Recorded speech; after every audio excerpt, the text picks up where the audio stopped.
Hello, नमस्कार। आशा है आप लोग अच्छे होंगे और क्लास एंजॉय कर रहे होंगे।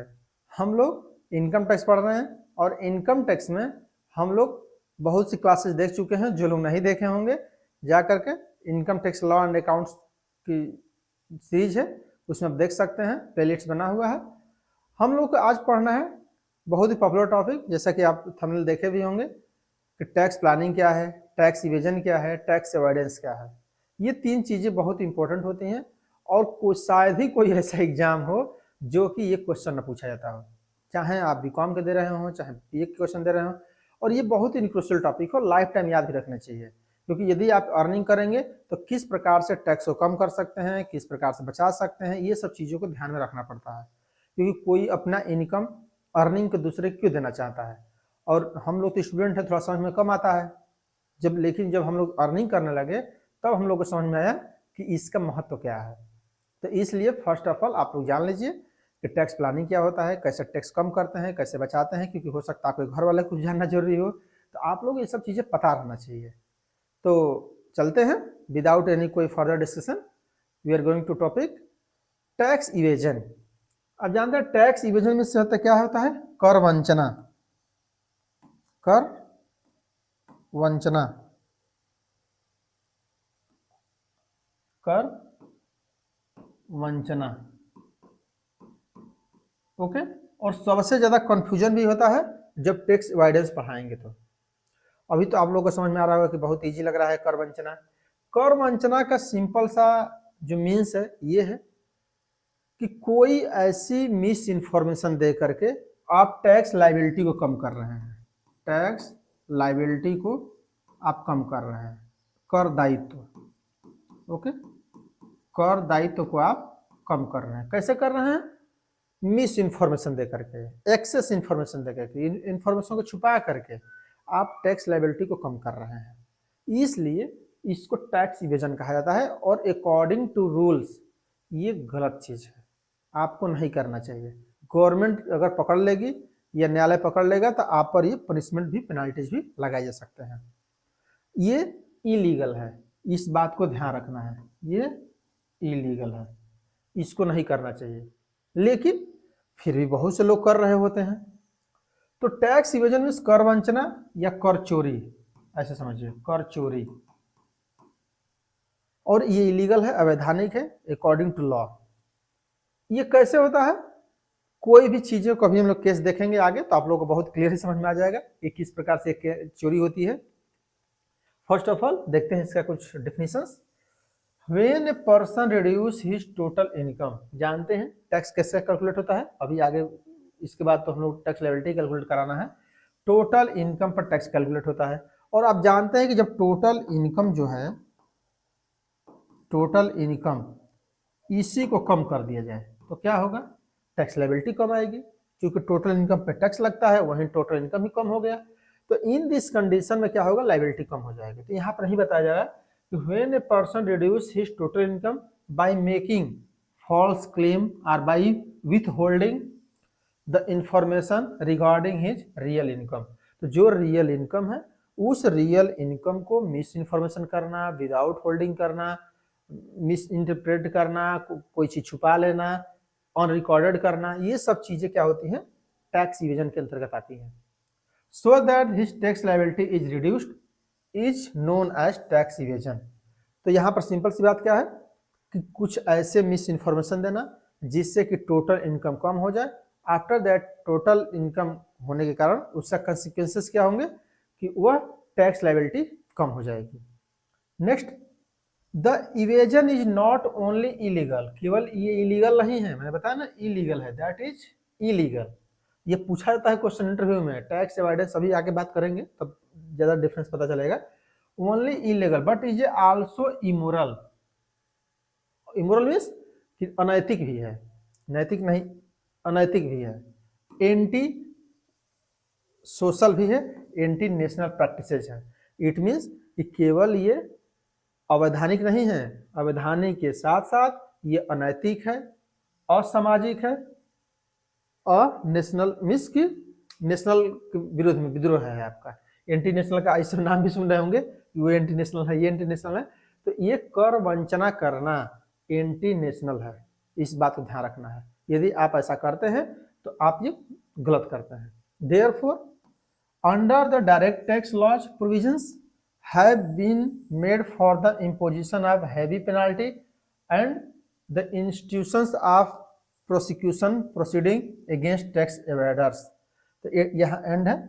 यहाँ पर क्या बताया जा रहा है कि under direct tax law, direct tax जानते हैं कि 1968 के अंतर्गत क्या होगा कि न्यायालय में प्रोसीडिंग की जाएगी, प्रोविजंस किया जाएगा प्रोसिक्यूशन के द्वारा, और आप पर इवेडर्स के विपरीत आप पर केस किया जाएगा, और उस केस पर किया सकता है। क्योंकि जैसे रेट पड़ता है, इनकम टैक्स छापा पड़ता है, क्यों पड़ता है? इसी सब कारण क्योंकि इवेजन आप कर रहे होते हैं टैक्स का, टोटल इनकम कम दिखा रहा होता है, टैक्स ज़्यादा नहीं हो पाता है, इसलिए सब चीज़ें की जाती हैं। तो इस बात को समझ गए होंगे। तो दो तीन चीज़ ध्यान रखना है टैक्स इवेजन में कि टैक्स चोरी है, ये अवैधानिक भी है, असामाजिक भी है, देशद्रोही का काम भी है, इलीगल भी है, और इसको चोरी नहीं करना चाहिए एज ए गुड नागरिक, एज ए एक्टिव नागरिक, राइट। चलते हैं नेक्स्ट पे। नेक्स्ट क्या है, कुछ सिचुएशन दिया गया है, उस सिचुएशंस को वन बाय वन करके देख लेते हैं तो चीज़ें और समझ में आ जाएंगी। जो लोग को नहीं समझ में आएगा अब चीज़ें और क्लियर हो जाएंगी, तो आपको समझ में आ जाएगा। देखिए, the tax evaders reduce his taxable income by one by more following steps. तो ये आपके लिए फायदेमंद है चोरी करने के लिए। मैं हमेशा कहता हूँ कि दुनिया में सबसे बड़ा चोर कौन है? जो टैक्स को, जो कि एक सिस्टम को जानता है, सबसे ज़्यादा चोर वही हो सकता है। जैसे सबसे ज़्यादा न्यायालय में बड़ा कौन होगा? जो रूल को जानता होगा। सबसे ज़्यादा अच्छा डॉक्टर कौन होगा? जो डॉक्टर की पढ़ाई को बहुत अच्छा से जानता होगा। तो उसी तरह से चोरी भी है कि इनकम टैक्स में चोरी वही कर सकता है जो चीज़ों को जान रहा है। तो यहाँ पर चीज़ें समझ लीजिए। फर्स्ट पे क्या है? अनरिकॉर्डेड सेल्स, मीन्स ऐसी कोई सेल्स है जो अनरिकॉर्डेड, रिकॉर्ड किए ही नहीं है। इसका मतलब रिकॉर्ड नहीं करेंगे तो सेल्स दिखाया जाएगा नहीं, दिखाया नहीं जाएगा तो आपको टैक्स कम हो जाएगा।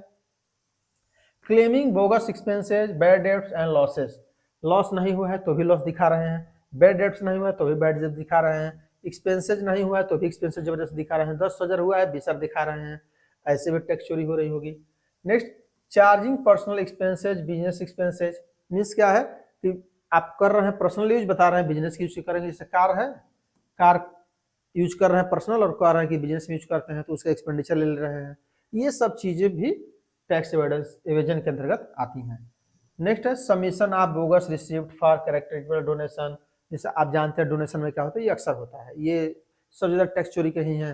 आराम से 10,000 दीजिए और 1 लाख लिखवा लीजिए, राइट। एटीजी के अंतर्गत, एटीजी में बताया भी था डोनेशन के संबंध में रिलेटेड लागू होती है। तो डोनेशन दिए, कुछ अलग लिखवा लिए, 10,000 का जगह 10 लाख, डिडक्शन ज़्यादा मिल गया। Next, non disclosure of capital gains on the assets, मान लीजिए कोई कैपिटल गेन्स था उसको नहीं आपने दिखाया। Non disclosure income from the benami transaction, कोई बेनामी ट्रांजेक्शन कर दिया विदाउट नाम का, right. By showing excessive or bogus salary payment of near relatives, आपने क्या किया कि अपने घर को कह दिए कि हम अपने पत्नी को सैलरी दे रहे हैं, अपने बच्चे को सैलरी दे रहे हैं, अपने दादाजी की सैलरी दे रहे हैं, और सैलरी दे सर डिस्काउंट ले रहे हैं। मान लीजिए कंपनी में आपको 10 लाख प्रॉफिट हुआ, 4 लाख अपने घर में ही सैलरी दे दिए, तो क्या होगा? इन दिस कंडीशन में गलत माना जाता है, राइट।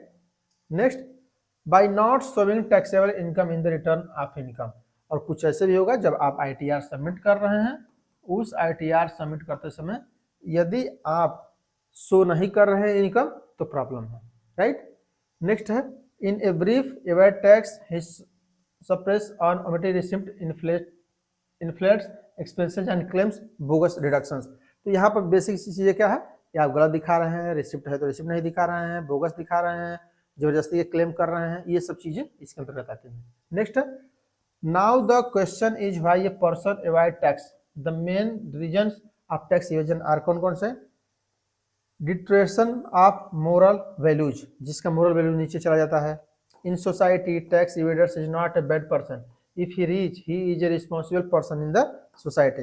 देखिए, सोसाइटी में ऐसा नहीं है कि वो रिच पर्सन नहीं है, ऐसा नहीं है कि वो गरीब है, गरीब व्यक्ति टैक्स चोरी कर ही नहीं सकता, वो डरता रहता है वो चोरी। लेकिन जो धनी वर्ग होता है वो 10 प्रकार का CA लेके बैठे हैं, अब CA बता रहा होता है ऐसे करिए ऐसे करिए ऐसे चोरी हो जाएगा। तो ये सब चीज़ें धनी गरीब की मतलब नहीं होती हैं, वो रिस्पॉन्सिबल नहीं है इसलिए चोरी कर रहा है। टैक्स बचाने के लिए कि 20 लाख हम कमाए हैं तो उसमें से ऐसा करें 10-5 सारी टैक्स दे करके काम चला लें, राइट। नेक्स्ट है declaration of voluntary disclosure scheme by the government के द्वारा डिफरेंट टाइप की स्कीम दी जाती हैं, आप पढ़ भी सकते हैं, लेकिन यही सब चीज़ें की जाती हैं। The tax management is not accountable for the increase in the tax evasion, तो वो इंक्रीज भी नहीं कर सकता मैनेजमेंट के द्वारा। Next tax management and tax experts help in the tax evasion में मैंने अभी बताया कि जो टैक्स एक्सपर्ट्स होते हैं वो क्या करते हैं, ये सब हम ही लोग से कोई पूछे पढ़ा रहे हैं तो कि कहाँ तक टैक्स चोरी हो सकती है, कहाँ बचा सकते हैं, तो हम बता नहीं सकते हैं, डेफिनेटली बता सकते हैं, तो इसलिए एक्सपर्ट जो होते हैं वो भी हेल्प करते हैं। नेक्स्ट है misutilization of public fund by the misutilization of government and its employees, तो क्या कर रहे हैं, जो गवर्नमेंट फंड है एम्प्लॉय है उसके मिसयूटिलाइजेशन कर रहे हैं। Imparting no education regarding the advantage of tax payment and disadvantage of tax evasion of the people, और कुछ लोग जानते ही नहीं कि टैक्स देने से क्या फायदा होगा नहीं होगा, तो इसलिए सामान्य नागरिक के द्वारा भी, तो ये दोनों चीज़ में क्या है कि ये बताया जा रहा है कैसे चोरी करेंगे और कैसे लोग चोरी करते हैं। तो कुछ लोग अज्ञान में करते हैं, कुछ लोग जानते हुए करते हैं, कुछ लोग ये सोचते हैं कि एक्सपर्ट से राय लेकर के चोरी कर लें, तो ये सब चीज़ें टैक्स इवेजन के द्वारा की जाती हैं, बट आफ्टर ऑल आपको चोरी नहीं करना चाहिए, राइट। नेक्स्ट चलते हैं टैक्स अवॉइडेंस। देखिए टैक्स अवॉइडेंस क्या है, कर बचाव। कर बचाव मीन्स कर बचाव, ये देखिए क्या है कि टैक्स चोरी नहीं है, ये क्या है, लूप होल्स है। Loop holes, loop holes means कि जो दो रूल के बीच में जगह है जहां अभी गवर्नमेंट नहीं देख पाई है, कोई अधिकारी लिख नहीं पाया है, रोल में नहीं लिखा गया है, वहां पर ये जरूरत होता है। क्योंकि यहाँ जानते हैं भारत में कोई भी चीज़ आप करेंगे तो पहला यही पूछा जाता है ये कहाँ लिखा है ये बताइए, और नहीं लिखा होगा तो लोग मानेंगे ही नहीं, न्यायालय भी नहीं लिखा है तो फैसला नहीं दे सकता है, ये कोई इंग्लैंड तो है नहीं, कोई चीज़ लिखा ही नहीं गया है, तो यहाँ लिखा है, लिखा जरूरी है। और जानते हैं कि सब कुछ लिखा नहीं जा सकता है, लाख प्रकार के इनकम है, लाख प्रकार के इनकम में कितना लिखा जाएगा, तो इसलिए कुछ लोग लूप होल्स का फायदा उठा लेते हैं कि यहाँ लूप होल्स है, यहाँ है, ऐसे है। जैसे नहीं होता चीटिंग करने के लिए, कि चीटिंग करने के लिए अच्छा यहाँ चेक नहीं होता तो यहाँ रख लें चीट, तो चीटिंग नहीं होगी, वैसे यहाँ पर भी है, रूल्स जान रहे हैं और रूल्स में जहाँ जहाँ लग रहा है कि ये यहाँ चोरी हो सकती है तो लोग कर लेते हैं, तो ये लेकिन इलीगल नहीं है। हालांकि मोटिवेशन नहीं मिलना चाहिए गवर्नमेंट के द्वारा या पब्लिक के द्वारा, लेकिन ये चोरी नहीं है। चोरी क्यों नहीं है कि आप रूल बना ही नहीं है तो हम तो चोरी कर ही सकते हैं, सीधी सी बात है। जैसे इसका बेस्ट एग्जाम्पल क्या है कि कहीं रूल लिखा हो कि इसको छड़ी से नहीं मारना है, इसका मतलब झापड़ से मार सकते हैं, समझ रहे हैं, झापड़ से लिखा हो कि थप्पड़ से मार सकते हैं तो उसको डंडा से मारने लगे लोग, इसका मतलब क्या है, जो लिखा वही करेंगे, दूसरा तो सब फ्री है करने के लिए, तो वैसे यहाँ पर भी है जो लिखा वो नहीं करेंगे दूसरा सब करेंगे, तो ऐसे ही इसको सोचना है, right. Tax avoidance is an art dodging tax without actually breaking the law. क्या होता है, एक्चुअल में टैक्स की जो डॉडगिंग होती है एक्चुअली ब्रेकिंग लॉ नहीं होता है, मीन्स लॉ को, नियम को तोड़ा नहीं जाता है, ऐसे समझिए, नियम को तोड़ा नहीं जाता है, केवल क्या होता है, नियम, दो नियम के बीच में कोई गैप है तो उसी का फायदा उठाया जाता है।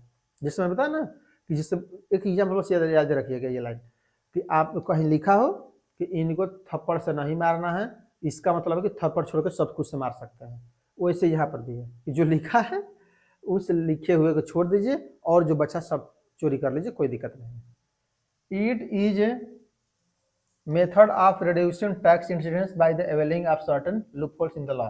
बता ना, लूप होल्स जो होते हैं उस लूप होल्स को ध्यान में रखते हुए कर दायित्व को कम किया जाता है, राइट। इस बात को ध्यान रखना है कि कर दायित्व जो कम होता है ये इलीगल नहीं होता है। क्यों नहीं होता है, देखिए वहाँ इलीगल क्यों है, क्योंकि आप कम दिखाई रहे हैं सब कुछ, लेकिन यहाँ पर कम नहीं दिखा रहे हैं, जो लिखा नहीं है उसका हम यूज कर रहे हैं, राइट। कुछ देख लेते हैं क्या क्या चीज़ हो सकती हैं। Substantial losses much need public revenue particularly in a welfare state like ours. तो यहाँ पर क्या है, इससे क्या होगा कि लॉस होगा मच नीडेड पब्लिक रेवेन्यू में, जो पब्लिक गवर्नमेंट है उसके रेवेन्यू में कमी आ सकती है, ये सब चीज़ें हो सकती हैं। Serious disturbance caused to the economy of the country, तो कंट्री में क्या होगा सीरियस, जैसे मान टैक्स नहीं मिलेगा ज़्यादा तो क्या होगा, ज़्यादा टेंशन हो जाएगी, तो इस चीज़ को भी ध्यान रखा जाता है। ब्लैक मनी बढ़ सकती है डायरेक्टली कॉजिंग इन्फ्लेशन, इन्फ्लेशन भी बढ़ सकता है, ब्लैक मनी बढ़ सकती है। Large hidden losses of the community by some of the best brains in the country, तो बेस्ट ब्रेन्स लगाते रहते हैं, उसके आधार पर टैक्स कम कर लगते हैं। Sense of injustice and inequality which tax avoidance arouses in the breasts of those who are unwilling or unable profit by it, तो प्रॉफिट अनविलिंग की जाती है। इथिक्स और lack of it transforming the burden of tax liability, तो ज़्यादा tax दिया जा रहा है इसलिए बर्डन के लोग कर रहे हैं। तो बेसिकली सिंपल सी बात है, ये सब चीज़ें आप पढ़ सकते हैं, मैंने लिख दिया इसलिए कि ताकि एग्जाम में आए तो कुछ चीज़ आप लिख पाए। लेकिन इसका बेसिक से मतलब ये है टैक्स अवॉइडेंस मीन्स कि ये that is not A illegal, ये आप कर सकते हैं लूप होल्स का फायदा उठा करके, और उसके अनुसार अपने टैक्स लायबिलिटी को कम कर सकते हैं।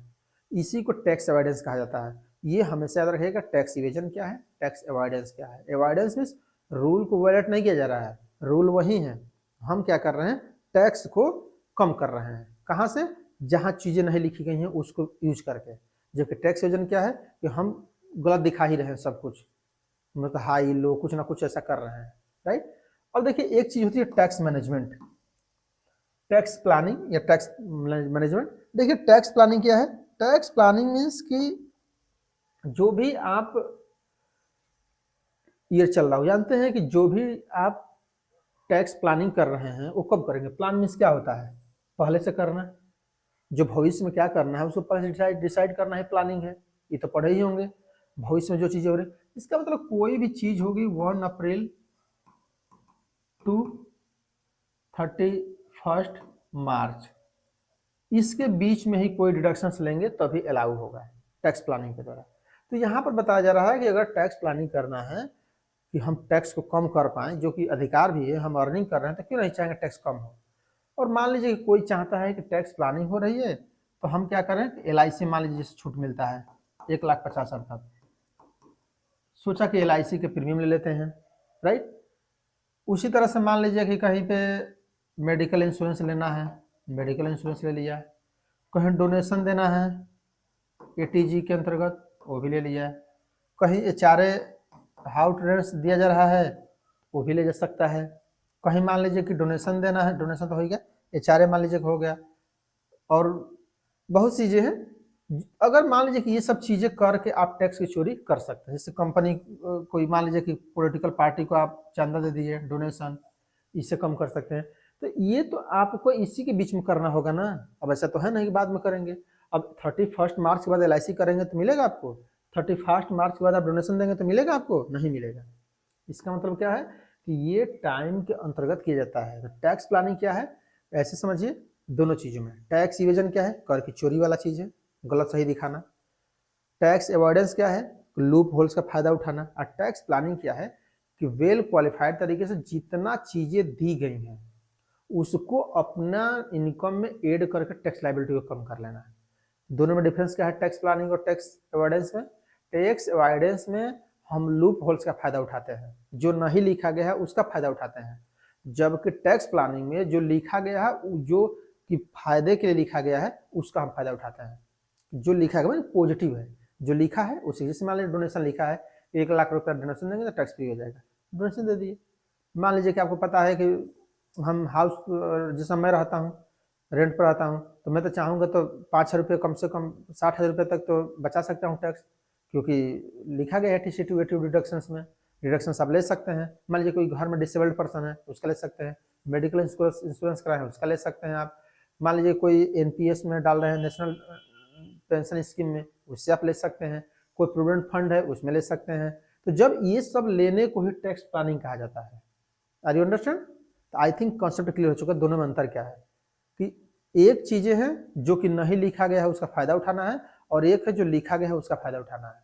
जैसे याद रखिएगा बस, जैसे मान लीजिए NPS है, नेशनल पेंशन स्कीम, जो भी इन्वेस्ट करते हैं टैक्स फ्री होता है। टैक्स प्लानिंग में जैसे एक एग्जाम्पल, जैसे मान लीजिए कि मेडिकल इंश्योरेंस है, मेडिकल इंश्योरेंस आप जानते हैं हर बार कराते होंगे लेकिन फायदा नहीं ले पाते होंगे, लेकिन टैक्स प्लानिंग में लिखा होता है 80C2 डिडक्शंस में कि आप इसका ले सकते हैं 80DD में। तो इसी को कहा जा रहा है कि आप इसको ले लीजिए, लिखा है ये। तो ऐसे समझिए कि इसमें जो लिखा हुआ है उसका लेना है फायदा, जबकि टैक्स अवॉइडेंस में क्या हो रहा था, जो नहीं लिखे हैं उसका फायदा लेना है, राइट। तो चलते हैं देखते हैं इसका क्या मेन ऑब्जेक्टिव है। कुछ देखिए ऑब्जेक्टिव क्या है, reduction in tax liability. First objective क्या है, कम करना, टैक्स लायबिलिटी जो आएगी उसको कम करना है। दूसरा क्या है, मिनिमाइजेशन ऑफ लिटिगेशन, जो भी हमारे लिटिगेशंस हैं, जो भी हमारे दायित्व हैं उसको मिनिमाइज करना। प्रोडक्टिविटी इन्वेस्टमेंट, जानते हैं जो टैक्स बचेगा तो उसको हम कहीं प्रोडक्टिविटी वर्क में लगाएंगे, तो प्रोडक्टिविटी वर्क में लगाएंगे तो इन्वेस्ट हो जाएगा, इन्वेस्ट होगा तो उससे अर्निंग होगी, रोजगार मिलेगा। Next, reduction in cost, cost में भी आप कमी आ जाएगी, right.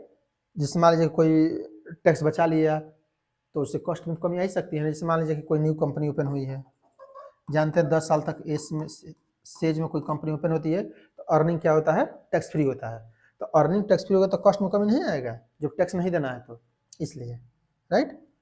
Next, claim deduction under section. देखिए बेसिक बात यही है अंतिम में कि सबसे ज़्यादा जो टैक्स क्लेमिंग होती है इसी के द्वारा।